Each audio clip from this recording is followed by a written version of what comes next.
On va demeurer debout pour la lecture de la parole de Dieu avec Joël dans Éphésiens 4, 17 à 24. La sainteté chrétienne opposée aux mœurs corrompues des païens. Voici donc ce que je dis et ce que je déclare dans le Seigneur, c'est que vous ne devez plus marcher comme les païens qui marchent selon la vanité de leurs pensées. Ils ont l'intelligence obscurcie, sont étrangers à la vie de Dieu, à cause de l'ignorance qui est en eux, à cause de l'endurcissement de leur cœur. Ayant perdu tout sentiment, ils se sont livrés à la dissolution pour commettre toute espèce d'impureté jointe à la cupidité. Mais vous, ce n'est pas ainsi que vous avez appris Christ, si du moins vous l'avez entendu, et si, conformément à la vérité qui est en Jésus, c'est en lui que vous avez été instruits à vous dépouiller, eu égard à votre vie passée, du vieil homme qui se corrompt par les convoitises trompeuses, à être renouvelé dans l'esprit de votre intelligence, et à revêtir l'homme nouveau, créé selon Dieu dans une justice et une sainteté que produit la vérité. Amen. Que Dieu bénisse sa parole. Amen. On va passer maintenant au moment de louange.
Il y a quelques années déjà en arrière, un théologien qui s'appelle Michael Sanders et un géologue qui s'appelle Day Lang ont étudié le fond de la mer Morte en utilisant des photos qui avaient été prises par satellite avec un appareillage tout à fait particulier. Et en analysant les photos qui avaient été prises de la mer Morte, ils ont découvert qu'au fond de la mer Morte se trouvaient des structures géométriques qui ressemblaient tout à fait à ce que des hommes auraient pu construire. En fait, ils recherchaient à savoir si les villes de Sodome, de Gomorrhe et des autres villes qui avaient été détruites selon le texte biblique se trouvaient sous la mer Morte.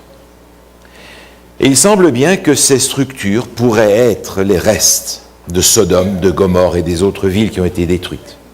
À moins que ce soit au sud de la mer Morte, dans une zone qui aujourd'hui n'est plus couverte par l'eau, mais une zone très désertique où plusieurs ruines ont été retrouvées qui pourraient correspondre aussi à la destruction de Sodome et Gomorrhe. L'histoire de la destruction de Sodome et Gomorrhe est devenue l'image de ce que Dieu veut faire à la fin des temps pour purifier le monde, une fois pour toutes. Et cette image de l'action de Dieu à la fin des temps m'interpelle parce que je me dis, si cette histoire est devenue un type de ce que Dieu va faire à la fin, est-ce que l'histoire de Lot, qui a été rescapé de cette affaire-là, n'a pas aussi quelque chose à m'enseigner, moi, qui suis à la fin des temps? L'histoire de Lot et de sa famille qui a échappé à cette destruction est tout à fait particulière. On a dans le texte biblique plusieurs indications de ce qui s'est passé. Mais il y a quelque chose qui m'intéresse dans la vie de Lot en rapport avec cette destruction. Prenez, voulez-vous, le livre de la Genèse, on va regarder quelques textes ensemble, et j'aimerais commencer au chapitre 13 de la Genèse. Genèse, chapitre 13. Vous vous souvenez comment Lot, le neveu d'Abraham, s'est déplacé avec son oncle. Il avait avec lui ses troupeaux, ses richesses. Mais au bout d'un moment, il n'y avait plus assez de pâturage pour tout le monde et il a fallu qu'on cherche des terrains plus vastes pour permettre à tous les troupeaux d'avoir du pâturage. Alors un jour, Abraham a proposé à son neveu, il lui a dit, écoute, voilà, si tu vas à droite, j'irai à gauche. Si tu vas à gauche, j'irai à droite. Lui qui était plus âgé aurait pu dire, voilà, je vais là, prends ce qui reste. Non, non, il lui a dit, choisis. Et Lot a regardé et il a vu cette plaine extraordinaire, la plaine du Jourdain, et qui est présentée dans les Écritures comme un jardin de l'Éternel. Et il a dit à son oncle, je vais descendre dans la vallée. Très bien. Moi, Abraham, je vais rester dans la montagne. Et dans Genèse chapitre 13, nous apprenons où Lot est allé. Il est dit, au verset 12, Lot, fils du frère d'Abraham, chapitre 13, verset 12, Abraham habitait dans le pays de Canaan et Lot habita dans les villes de la plaine.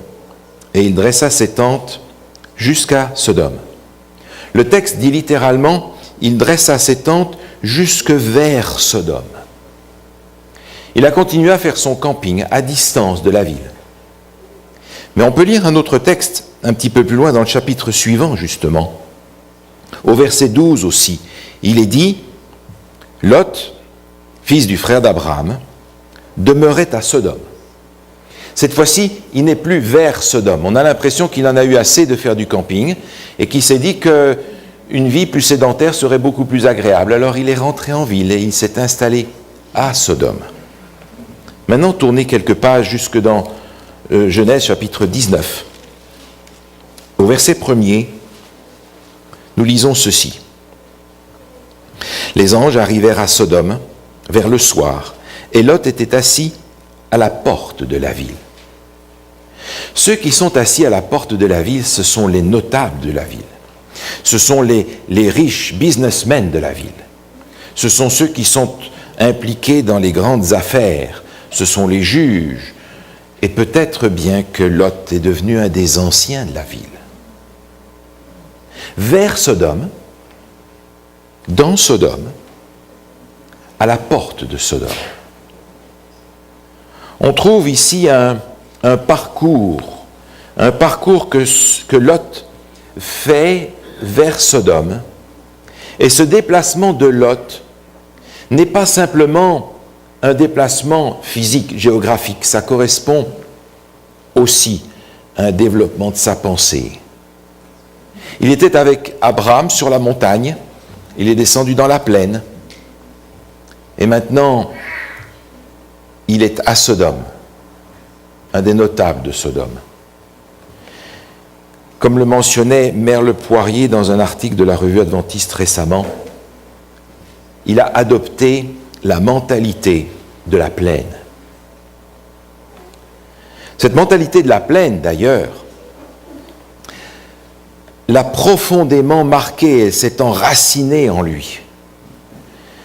Et même si Lot ne vivait pas comme les gens qui l'entouraient, il a développé cependant cette mentalité, la mentalité de la plaine. Vous vous souvenez, au chapitre 19, il nous est dit que les anges vont venir le voir. Et il est à la porte, il va recevoir les anges. Hospitalité oblige. Il va les recevoir et il va même insister pour qu'ils viennent chez lui. Oh, Lot connaît les gens de la ville.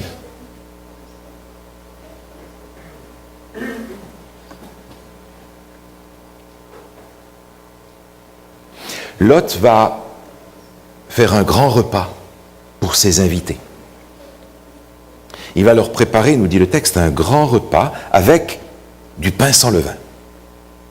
Ils vont manger. Et lorsque le repas est fini, toute la ville est à la porte, vous vous en souvenez. Et la ville qui est là à la porte va demander qu'on leur donne les étrangers pour qu'ils puissent en abuser. Et là, il y a quelque chose d'extraordinaire, quelque chose d'incroyable, quelque chose d'incompréhensible. Parce que la réponse de Lot ici dépasse notre imagination. Lot va dire non, ne touchez pas les étrangers, ils sont sous mon toit. Mais j'ai ici mes 2 filles, elles sont vierges, si vous voulez, débrouillez-vous, faites ce que vous voulez avec elles. Vous arrivez à imaginer ça, que Lot puisse donner ses filles, sa propre famille à la foule plutôt que ses étrangers. Mentalité de la plaine. La mentalité de la plaine l'avait véritablement saisi, et fortement saisi.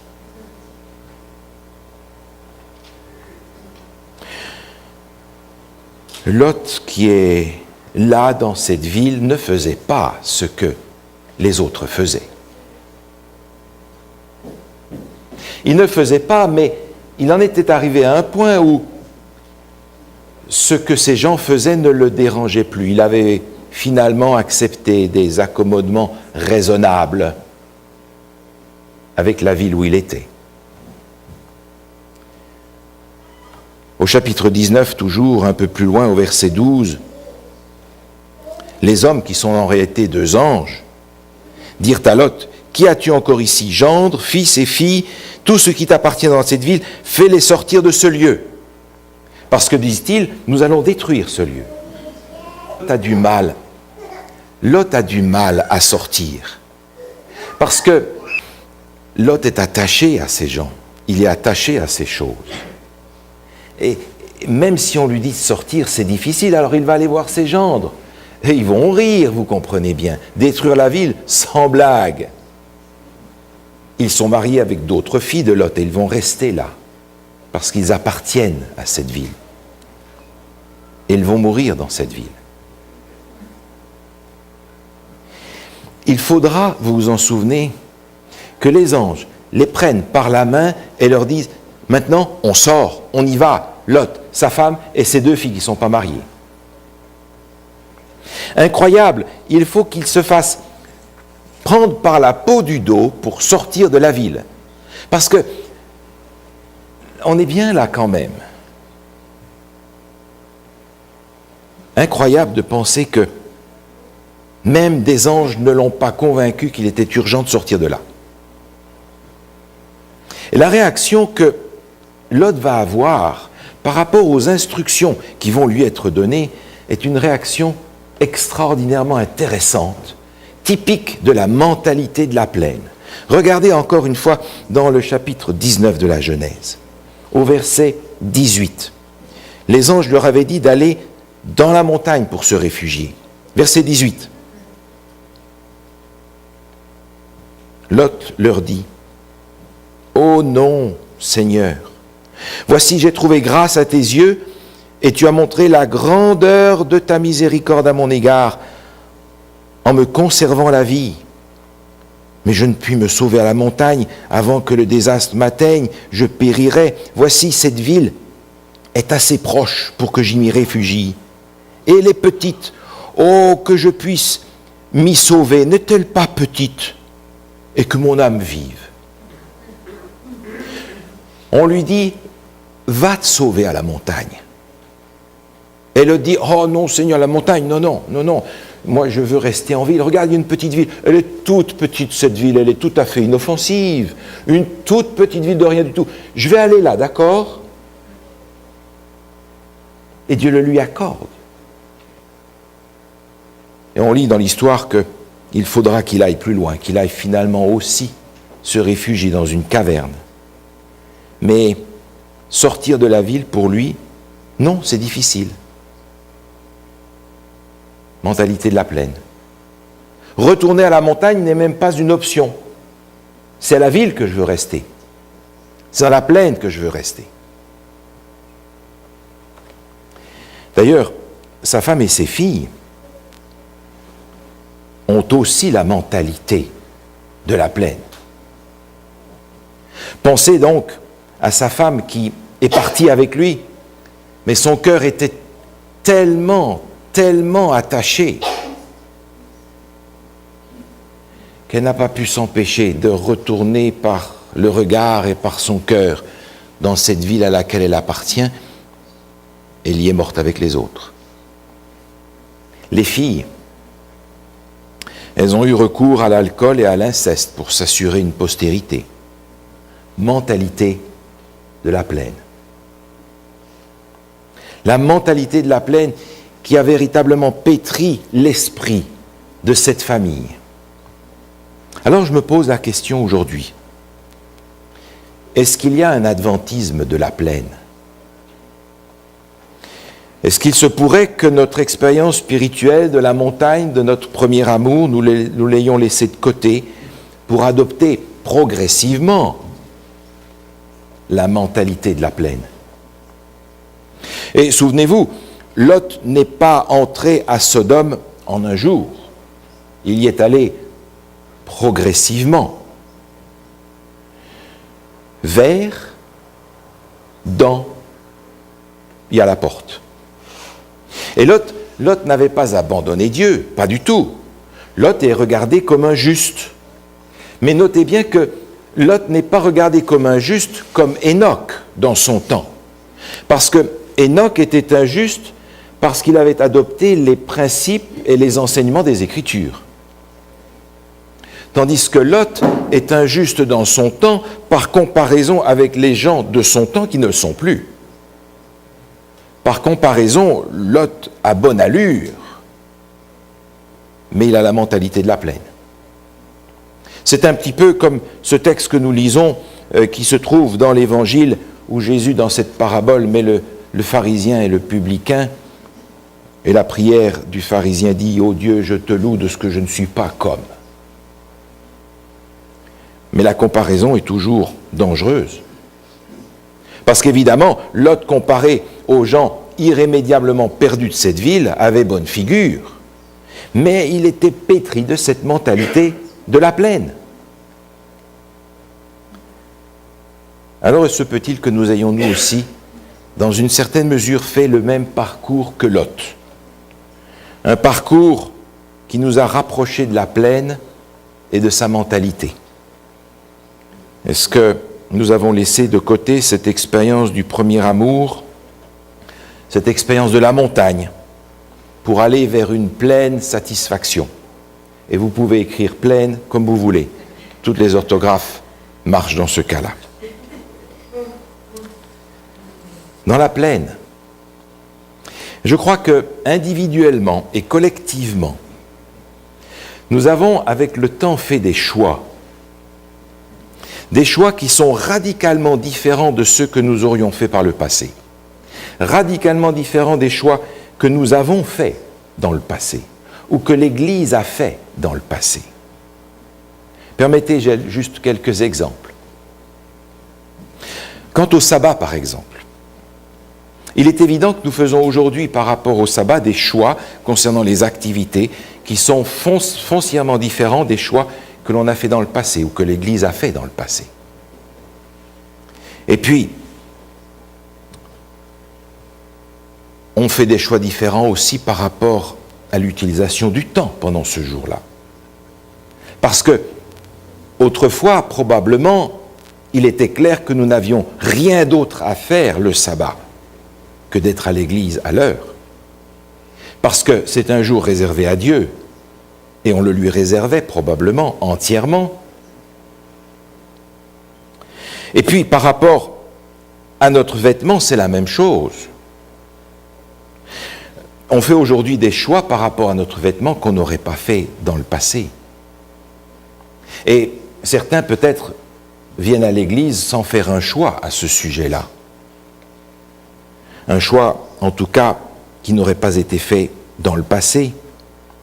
Quand il y a des situations particulières, comme des mariages, on voit par exemple des choses qu'on ne verrait pas autrement, et on s'étonne. Ou bien alors, la tenue, l'absence de bijoux ou la tenue permettait autrefois de voir un adventiste et de distinguer par rapport aux autres, mais aujourd'hui on a l'impression que les choix sont faits pour qu'il n'y ait pas trop de différence, justement. Pour l'alimentation, finalement, c'est pareil. Nous faisons aujourd'hui des choix que nous n'aurions peut-être pas faits. Nous n'aurions pas mis dans notre assiette certaines choses que nous mettons aujourd'hui, que nous savons ne pas être appropriées, que ce soit dans notre assiette ou dans notre verre, mais que finalement nous faisons aujourd'hui parce que nous sommes aussi ajustés au fast-food d'aujourd'hui. Et puis, en ce qui concerne les divertissements, c'est aussi la même chose, parce qu'on n'a pas besoin aujourd'hui d'aller chercher ces divertissements ailleurs, on peut les avoir à la maison. C'est donc beaucoup plus simple. Ce qui fait que finalement, la violence ou l'immoralité des films ou des jeux ne nous dérange plus tellement. On va fermer un œil jusqu'à ce que la scène soit passée, et puis on continue. C'est d'ailleurs curieux de voir le raisonnement que nous avons aujourd'hui, qui ressemble de plus en plus au raisonnement du monde sécularisé à l'extérieur, où on entend des choses comme ceci. Oh, le cinéma, c'est pas mauvais, ça dépend ce qu'on choisit. Ou bien encore, il n'y a pas une bonne ou une mauvaise musique, ça dépend de l'effet que ça a sur toi. Mais moi, ça ne m'affecte pas. Ou encore, il faut que le culte soit attrayant pour les non-croyants. Mais ce que Dieu en pense, on s'en inquiète fort peu. Et par rapport à la famille, c'est aussi la même chose. On se rend compte que les choix qui sont faits par rapport au rôle de la femme ou au rôle de l'homme dans la famille sont foncièrement différents aujourd'hui de ce qu'ils étaient autrefois. Et cette différence, ce choix qui est fait, en accommodement d'ailleurs avec la mentalité de la plaine, se retrouve aussi dans l'Église, où on a changé le rôle de la femme dans l'Église et le rôle de l'homme. On n'aurait jamais exigé, demandé, imposé ou réclamé que les femmes soient consacrées dans l'Église, parce qu'on était resté avec le rôle biblique que Dieu a donné aux unes et aux autres, par rapport à la famille et par rapport à l'Église. C'est dire à quel point la mentalité de la plaine, finalement, s'est introduite peu à peu, chez nous individuellement ou collectivement. Et soyons clairs, je ne suis pas en train de faire l'éloge du bon vieux temps, parce que le bon vieux temps n'existait pas et n'était pas bon non plus. Je dis simplement ceci, c'est qu'il semble évident que nous sommes aujourd'hui satisfaits avec des choix proches des choix du monde sécularisé, mais de plus en plus éloignés par rapport aux principes bibliques. Et ces choix ressemblent malheureusement au parcours de Lot. Et je me pose la question pour moi-même, et je me dis, si un ange venait aujourd'hui me prendre par la main, est-ce que je serais convaincu qu'il faut que je sorte de là, maintenant? Alors le Seigneur nous invite, comme Lot d'ailleurs, à revivre l'expérience de la montagne. Et les expériences que Dieu a données à son peuple sur la montagne sont des expériences extrêmement significatives. Vous entendez bien dans la mentalité de la plaine et dans l'expérience de la montagne deux images. mais deux images caractéristiques de quelque chose que nous vivons aujourd'hui dans notre vie chrétienne. J'aimerais prendre 3 exemples d'expériences sur la montagne. La première se trouve dans le livre de l'Exode au chapitre 24. Exode chapitre 24, et je vous invite à lire ce texte, bien que les textes apparaissent malheureusement sur l'écran, soyez aimables de suivre avec votre Bible, de venir chaque sabbat avec votre Bible, votre cantique, votre questionnaire d'école du sabbat.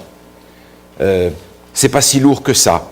Prenez le soin de les apporter et de lire de façon à ce que nous puissions lire ensemble les textes et chanter ensemble les cantiques. Dans le livre de l'Exode, au chapitre 24, j'aimerais lire avec vous quelques textes qui rappellent cette expérience sur la montagne. Au verset 9, il est dit ceci. Moïse monta avec Aaron, Nadab et Abihu et 70 anciens d'Israël. Ils virent le Dieu d'Israël. Sous ses pieds, c'était comme un ouvrage de saphir transparent, comme le ciel lui-même dans sa pureté. Il n'étendit point sa main sur l'élite des enfants d'Israël. Ils virent Dieu, ils mangèrent et ils burent. Avez-vous imaginé? Les 70 anciens sont là avec les prêtres, sacrificateurs. Ils sont sur la montagne en présence de Dieu. Et le texte nous dit, ils virent Dieu. Et ils ont partagé un repas avec Dieu. Dans la Bible, le repas est clairement un signe d'alliance, un signe de fraternité, un signe de proximité, un signe d'intimité. L'élite d'Israël est là, sur la montagne, et ils voient Dieu. Et avec Dieu, ils mangent et ils boivent. Ils ont resserré les liens d'une alliance qui avait besoin d'être très proche. Expérience sur la montagne. Et on comprend qu'ayant vécu cela, Dieu a demandé encore plus à ceux qui l'avaient vécu, alors que, retournés dans la plaine, ils ont pratiqué ce que la mentalité de la plaine leur a demandé de faire.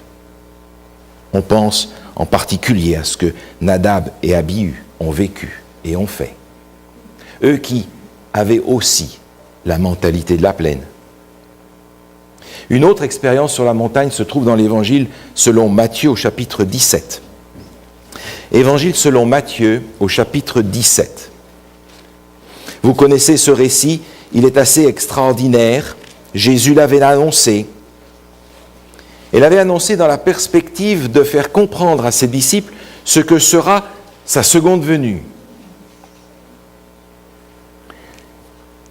Évangile selon Matthieu, chapitre 17, au verset 1er, il est dit, 6 jours après, Jésus prit avec lui Pierre, Jacques et Jean, son frère, et les conduisit à l'écart sur une haute montagne. Et il nous est dit que là, Jésus a été transfiguré. Verset 5 dit ceci, comme il parlait encore, une nuée lumineuse les couvrit. Et voici, une voix fit entendre de la nuée ces paroles, « Celui-ci est mon Fils bien-aimé, en qui j'ai mis toute mon affection, écoutez-le. » Une expérience particulière sur la montagne pour les disciples de Jésus. Une expérience qui est intéressante parce qu'elle ouvre une perspective jusqu'à la fin des temps. Jésus voulait cette expérience comme un petit avant-goût de ce que sera sa gloire lors de sa venue. Et j'entends par là la nécessité pour ceux qui veulent voir la gloire de Jésus lors de sa venue, d'avoir eux aussi une expérience sur la montagne. Alors la dernière expérience sur la montagne que j'aimerais mentionner aujourd'hui, bien que les Écritures en mentionnent de nombreux autres, se trouve cette fois-ci dans Apocalypse. Apocalypse chapitre 14, regardez ce texte avec moi. Apocalypse chapitre 14 est encore une expérience sur la montagne cette fois-ci. Au verset 1er, il est écrit ceci. Je regardais et voici l'agneau se tenait sur la montagne de Sion et avec lui 144 000 personnes qui avaient son nom et le nom de son Père écrit sur leur front. Vous comprenez,